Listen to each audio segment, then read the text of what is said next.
శుక్లాంబరధరం విష్ణుం శశివర్ణం చతుర్భుజం ప్రసన్నవదనం ధ్యాయేత్ సర్వవిఘ్నోపశాంతయే అగజానన పద్మార్కము గజాననమహర్నిశం అనేకదంతం భక్తానాం ఏకదంతముపాస్మహే ఏకదంతముపాస్మహే.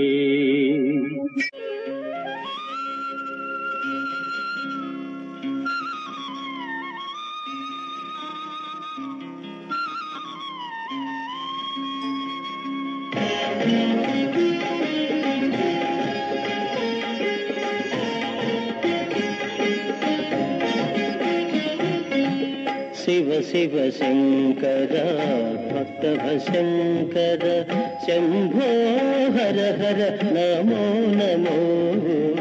శివ శివ శంకర భక్తభశంకర శంభో హర హర నమో నమో.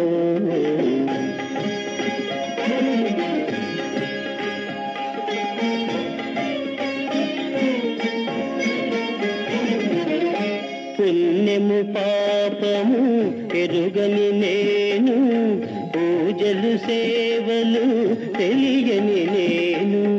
పుణ్యము పాపము ఎరుగని నేను, పూజలు సేవలు తెలియని నేను. ఏ పూలు తేవాలి నీ పూజకు, ఏ పూలు తేవాలి నీ పూజకు, ఏ లీల చేయాలి నీ సేవలు. శివ శివ శంకర భక్తభశంకర శంభో హర హర నమో నమో.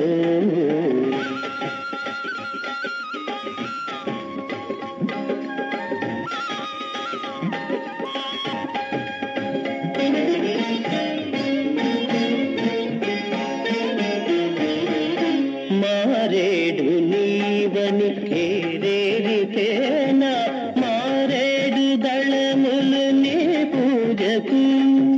మారేడు నీవని కేరేరితేనా, మారేడు దళములు నీ పూజకు. గంగమ్మ మెచ్చిన జంగమయ్యవని, గంగమ్మ మెచ్చిన జంగమయ్యవని, గంగను తేనా నీ సేవకు.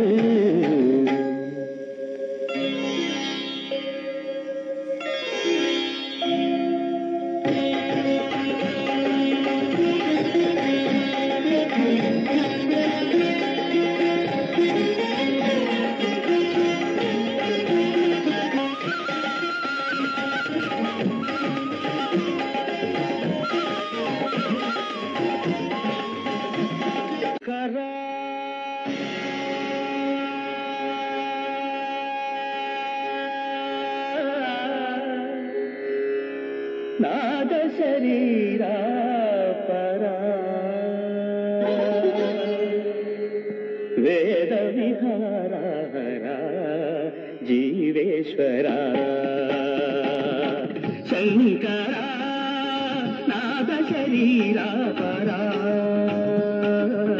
వేద విహారా జీవేశ్వరా శంకరా.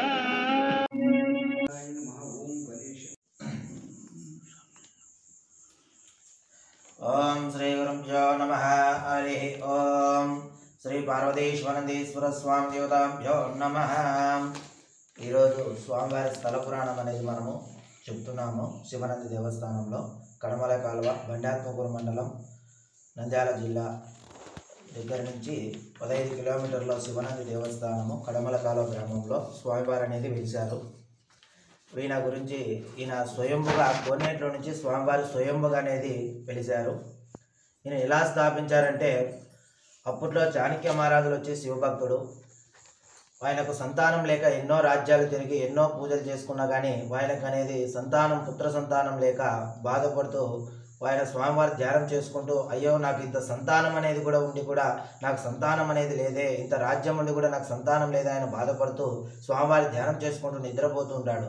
అప్పుడు స్వామివారు స్వయంగా అనుకుంటూ ఉంటారు. అప్పుడు ఆయన నిద్రపోతుండగా స్వామివారి ధ్యానం చేసుకుంటూ నిద్రపోతుండగా స్వామివారు ఆయన కలలోకి వెళ్ళి చెప్తారు, అలాంటి చోట నేను కోనేట్లో వెలుస్తాను, నా అడుగులు వచ్చేసి 72 అడుగులు, అక్కడ గుడి కట్టిస్తే మీకు సంతానం కలుగుతున్నారు. అప్పుడు చాణక్య మహారాజులు కలలో వచ్చిన నిజమా కాదని మరుసటి దినమే గుర్రం వేసుకొని ఈ అరణ్యవాసానికి అనేది వస్తారు. ఎక్కడ చూసినా కానీ ఈ కోనేరు ఈ లింగం అనేది కనపడదు. ఆయనకు తిరిగి ఆయాసమై దాహం వేస్తుంది. దాహం వేసినప్పుడు ఇక్కడ చిన్న కుంట మాదిరి కనపడుతుంది. అప్పుడు ఆ నీళ్ళు తీసుకొని తాగాలనుకుంటే లింగం 72 అడుగులు పైకి వస్తుంది. అప్పుడు ఆ నీళ్ళు వెంకిలైతను పక్క పోసి స్వామివారికి అభిషేకాలు పూజలు చేసుకుంటారు. చేసుకోగానే స్వామివారి ప్రత్యక్షమై నైనా నీకేం కోరిక కావాలో కోరుకున్నాయంటే స్వామి నాకు ఇంత రాజ్యం ఉండి కూడా నాకు పుత్ర సంతానం లేదు, సంతానం కలిగేటట్టు దీవించు స్వామి అంటారు. అప్పుడు ఆయన తదాస్తని మాయమైపోతాడు.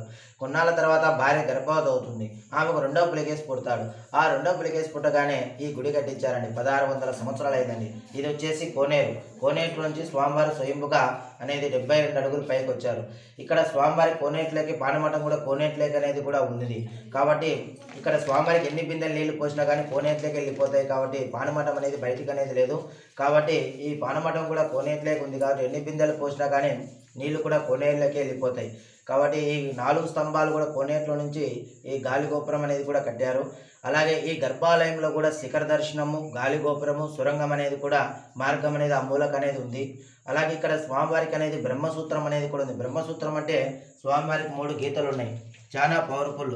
అందుకే ఇక్కడ అడుగు పెట్టగానే మనం చేసిన పాపాలు కానీ మనం చేసిన దోషాలు కానీ అనుకునే కోరికలు కానీ ఎమ్మడే ఇక్కడ అనేది మనకు అనేది కూడా చాలామంది కూడా నెరవేర్చారు స్వామివారు. అలాగే అంతరాలయంలో బయట వచ్చేసి 5 శిరసుల నాగేంద్రుడు ఉన్నాడు. 4 పక్కల ఎక్కడ చూసినా కానీ ఆయన నేత్రాలతో మనకు దర్శనం అనేది కూడా జరగడం కూడా జరుగుతుంది. అలాగే ఈ స్వామివారికి అనేది కూడా 1600 సంవత్సరాలు అయింది. అలాగే ఇది పురాణంలో కూడా 2వ శ్రీకాళహస్తి అని కూడా చెప్పబడింది పురాణంలో. అలాగే ఇక్కడ రావుకేతులకు సంబంధించి ఆదివారం మంగళవారం పూట కూడా రావుకాలం టైంలో ఇక్కడ తైలాభిషేకాలు అనేది కూడా స్వామివారికి అనేది జరగబడుతున్నాయి. అలాగే ఆదివారం వచ్చేసి సాయంత్రం 4:30 నుంచి 6 గంటల వరకు రావుకాలం ఉంటుంది. ఆ టైంలో స్వామివారికి తైలాభిషేకాలు అనేవి జరుగుతాయి. మంగళవారం వచ్చేసి మధ్యాహ్నం 3 నుంచి 4:30 వరకు రావుకాలం ఉంటుంది. ఆ టైంలో ఇక్కడ స్వామివారికి అనేది తైలాభిషేకాలు అనేవి జరుగుతాయి. అవి ఏవే దానికంటే కాలసర్పదోషానికి, కుజదోషానికి కానీ చల్లదనంగానే అనిపిస్తుంది. అలా అనిపించిందంటే మీ కోరిక అనేది 6 నెలలు కానీ సంవత్సరంలోపు కానీ కోరికలు అనేది నెరవేరుతాయి. అలా అనిపించలేదంటే మీకు టైం ఉన్నట్లు మళ్ళీ ఎక్కడున్నా కానీ స్వామివారి రప్పించుకొని ఇక్కడ మీ కోరిక అనేది కంపల్సరీగా 6 నెలలు సంవత్సరం లోపల ప్రతి ఒక్కరు కూడా కోరికలు అనేది కూడా నెరవేర్చారు. అలాగే బయట వచ్చేసి 5 గుళ్ళు కూడా పంచపాండవులు అనేది కట్టారు. అలాగే చుట్టుముట్టు వచ్చేసి 101 లింగాలు ఉన్నాయి. 15 సంవత్సరాల కింద కూడా గొర్రె కొడుతుంటే ఒక లింగం బయటపడింది. అలాగే కొన్ని భూమిలోనే ఇక్కడ మొత్తం వచ్చేసి 101 లింగాలు అనేది కూడా ఉన్నాయి. అలాగే ఇక్కడ స్వామివారికి అనే ప్రతి ఒక్క లింగానికి కూడా బయట 101 లింగాలు కూడా బ్రహ్మసూత్రం అనేది ఉంది, చాలా పవర్ఫుల్. ఇక్కడ కూడా ప్రతి ఒక్కరు కూడా ఏ అనుకున్న కోరికలు కూడా 6 నెలలు సంవత్సరం లోపల ప్రతి ఒక్కరు కూడా ఏదన్నా సమస్యలు కానీ ఆరోగ్యం కానీ ఇలా ఏలినాటి శని కానీ నవగ్రహ దోషాలు ఏ ఉన్నా కానీ ప్రతి ఒక్కరు కూడా కోరికలు అనేది 6 నెలలు సంవత్సరంలో ప్రతి ఒక్కరు కూడా స్వామివారి అనేది కోరికలు అనేది కూడా నెరవేర్చారు. ఈ పురాణంలో వచ్చేసి కోనేట్లో నుంచి స్వామివారు 72 అని చెప్తున్నారు. కానీ లోపల ఎన్ని అడుగులు ఉండేది కూడా బ్రహ్మ విష్ణు మహేశ్వరులు కూడా అంతు తేలినంత కోనేట్లో స్వామివారు అనేది ఉన్నారు. అలాగే ఇక్కడ స్వామివారి చరిత్ర అనేది ఇదండి. అలాగే ఈ 9 నవనందులు కూడా ఒక ఆరుద్ర నక్షత్రం రోజు కానీ, ఒక మాస శివరాత్రి రోజు కానీ, ఒక కార్తీక మాసంలో కానీ, ఒక శ్రావణ మాసంలో కానీ 9 నవనందులు కూడా మనం దర్శనం చేసుకుంటే చాలా పవర్ఫుల్ అనేది కూడా ఉంటుంది.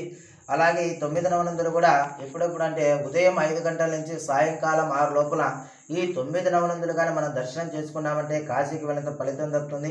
ఒక భూమండల ప్రదక్షిణ చేసిన ఫలితం అనేది కూడా మనకు వస్తుందని పురాణంలో చెప్పబడింది. ఓం నమః శివాయ. హరి ఓం.